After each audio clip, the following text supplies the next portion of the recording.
So we're tasting Chardonnay, and this time we're in Meursault in Burgundy. Meursault is a village in the Côte de Beaune. Côte de Beaune is famous for its whites because it has amazing limestone soils. These limestone soils add to the minerality and the richness of the Chardonnay expression from here. Villages like Puligny-Montrachet, Chassagne-Montrachet and Cordon-Charlemagne all help to make Chardonnay famous from this area of the world. This is from Bouchard Pere. Bouchard Pere are a domain who own over 450 different plots around Burgundy. They have a huge portion of Grand Cru and Premier Cru and village level wines. This Meursault is specifically from a vineyard called Les Clous. We all know there's a famous Grand Cru called Les Clos, but Les Clous is a little vineyard that has been deemed good enough to be mentioned on the label, though it's not a Premier or a Grand Cru.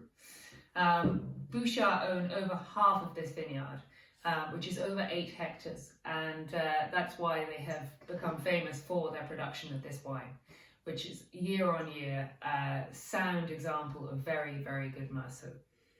So if you smell this wine and taste it,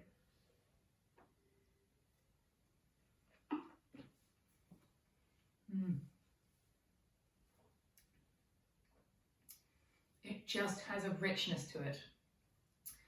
Old-fashioned Meursault used to be buttery and full-on and put a lot of people off Chardonnay.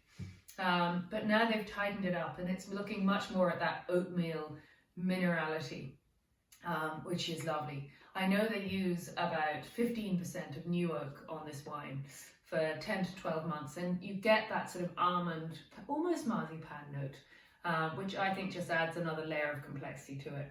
It's a 2015 vintage, or 2016 vintage, sorry, so it does have that tightness of acid and that sort of muscular structure that a vintage of this quality can give. I'm surprised that it's giving us so much fruit at this early stage, which is a real bonus. So anyway, I hope you enjoy it, and I hope you've got some lovely food to go with it. And tune in again for the next wine.